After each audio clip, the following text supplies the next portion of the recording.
بسم الله وكفى سلام الله عليكم خيار ميل والبود الدنيا ka joogtaan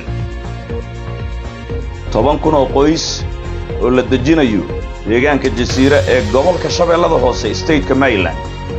ayaanu ku soo qaadan doonaa barnaamijkeena dhageystayaasha iyo daawadayaasha qiimaha iyo qayaalaha Ramadan Mubaarak ku soo dhawaada warbaahintii Southern Media Corporation oo mar walba aad ka heshaan wararka xaqiiqooyinka ah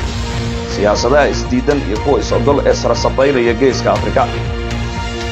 wadanayaasha iyo marwooyinka qiimaha iyo qayaalaha magaalada Muqdisho abaabul waxa ka jira in 10,000 oo qoys oo u dhashay beesha hawiye gaar ahaan habar gidir la dejiyo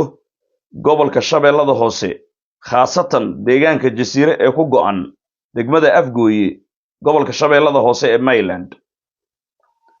qorshahan oo aan ahayn markii ugu horeysay ee hadda uu bilowdo balse laakiin bilooyin ka hor aanu ka hadalnay soona bilowday Geneva Switzerland xitaa markayse wakiilka Salam Bank loo soo diray isagoo u sheegaya beesha caalamka ama qaramada midoobay in 10,000 oo qoys ay dib u dejin u sameynayaan dhul cusubna ay dejinayaan gobolka Shabeellada Hoose ku taageeraan codsigaasi uu gudbiyo aan idin la wadaagnay oo baraha bulshadana waayihii ugu dambeeyay arrintaasi aad ay u haysatay ayaa hadda xaqiiqadeedii banaanka timaaday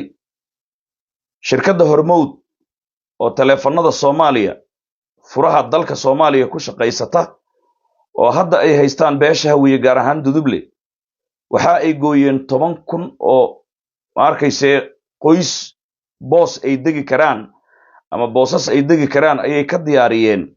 deegaanka jasiira ee gobolka Shabeellada Hoose ee Maryland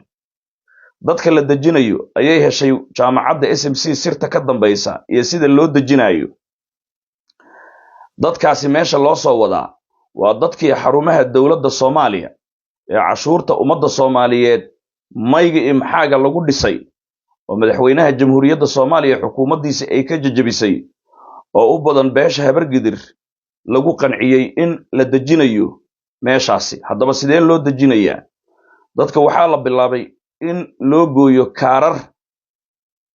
lagu cadeynayo in ma arkayse macnii qoys kasta ma arkayse kaarkaasi markuu haysto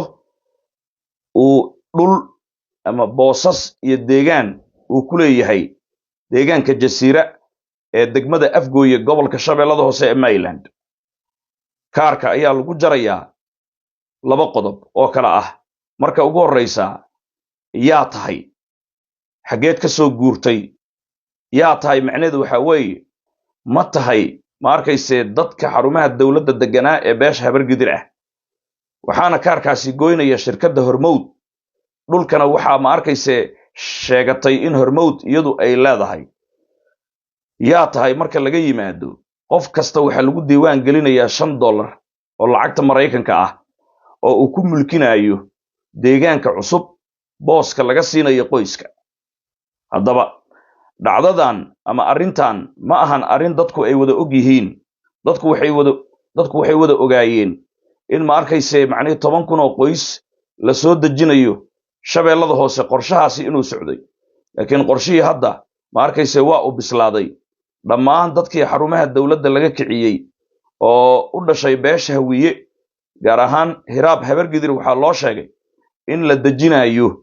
gobolka Shabeellada Hoose isla markaasna lagu deegaamaynayo meeshaasi waxay yiraahdeen mar haddii kacaankii militariga siyaad bare uu deegaameeyay Shabeellada Hoose dadka uu dejiyay iyo jubbooyinka dhulka Digil iyo Mirifle maxaa diidaya annagana inaan dejinno dadkaasi waxaa garantiye la siiyay oo dawladda Soomaaliya Xasan Sheekh Maxamuud ay la og tahay 10 sano garantiye gaaraya qof kasta oo kaarkaasi la siiyo muddo 10 sano ah inuu dhulkaasi isagu leeyahay deganaan karo ayaa ma arkayse macnii loogu dhiftay haddaad doontaan waa aad isleedihiin macalinka lugeeya ama jaamacadda SMC been bay idin sheegayaan waad soo baari karaysaan waad soo ogaan kartaan oo warka aan sheegayno war ma arkayse macnii ku tirkutayn ama propaganda ku dhisan ma ahan su'aasha isweydiinta mudan waxa weeye ma lagala tashtay ee dadka dhulka iska leh ee Maryland loo yaqaano hadday yihiin Digil iyo Mirifle iyo Biyamaal iyo Hintire iyo Sheeqaal Gandarshe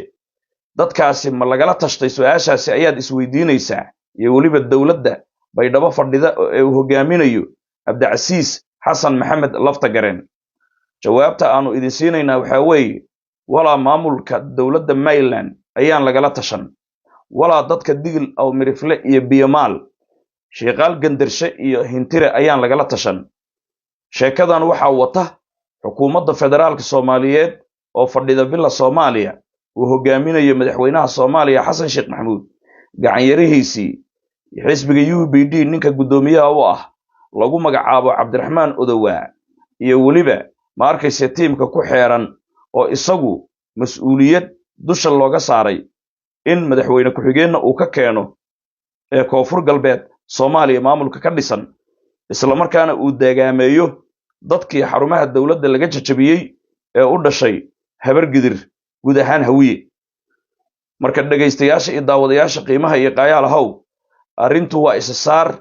hormowd iyo dawladda Soomaaliya oo uu hogaaminayo Xasan Sheekh Maxamuud ayaa sidaas ku heshiiyey waxaana ay u badan tahay meeshaasi dagaal inuu ka dhacaa haddii dagaal aanu ka dhicinna waxa weeye dadka meeshaasi jooga in 10,000 oo qoys oo dhashiika iyo dabajeex lagu waardiyeynayo laguna tilmaamayo inay qaxooti yihiin dib u dejin dhulkaasi loogu samaynayo ay ka dhigan tahay in shabeellada hoose macnihii la qabsadayba haddaba dowladda baydhabo fadhida ee hogaaminaya Cabdicasiis Laftagareen waxaan rajaynayaa in arrintaasi ay si dhow ay ula socoto waxaan rajaynayaa dadka digil iyo mirifle in badankood arrintan degdeg ah aanay la soconin dal iyo dibad meel walba ay joogaan su'aasha marka soo baxaysa waxa weeye tusaale haddaan u soo qaadano dalka Soomaaliya Soomaali baa leh ma diidanin Soomaali baa leh kelmaddaasi waa xaqiiq balse laakiin Soomaalidu dhulku way kala degan tahay way kala leedahay waa tan nidaam federaal ay u samaysatay markay qabyaaladda iyo qabiilka ay ku heshiin weyday oo dawlad dhexana sidaas lagu dhisay qolo walbana deegaankeeda iyadu ay maamulato Soomaaliya ay suuragal ma tahay maantay in ma arkayse digil iyo mirifle intay iska baxaan iyagoonan state-ka galmudug aan wax weydiinin dhuusamareeb iyo cadaado iyo godin labe iyo mareer gur iyo bandiiradley iyo gelinsoor macnii dhul ay iska goostaan oo ay dhahaan 10,000 oo qoys oo digil iyo mirifle aan dejinaynaa hubkoodii wata rasaastoodii wata ilmahoodii wata macnii sidaasi oo macnii deegaanka dadka joogaan waxba aan laga weydiinin walaalayaal arrintaasi ma shaqayn kartaa maamul hadday tahay shacab hadday tahay dadka dhulkaas iskale iyagoon wax la warsanin suuragal miyay noqon kartaa maantay in ma arkayse Puntland intoo la tago ee Garowe iyo Qardho iyo Sanjil iyo Sherbi iyo Carmo intoo la istaago iyo Bandar Qaasin dhul dawladda Puntland aan ogeyn shacabka Puntland aan la warsanin in 20,000 10,000 5,000 oo qoys meel loo jaro hubaysan bambooyinkoodii wata dhishikayaashoodii wata qaraxyadoodii wata oo hawiye ah ma la dejin karaa meeshaasi sidoo kale Hargeysa dhulkaasi saaq ama direed yani 20,000 10,000 oo qoys intoo dhul la iska goosto Hargeysa duleedkeeda iyo Hargeysaba ma arkayse macnii hawiye ma la dejin karaa siday ku dhici karaysaa marka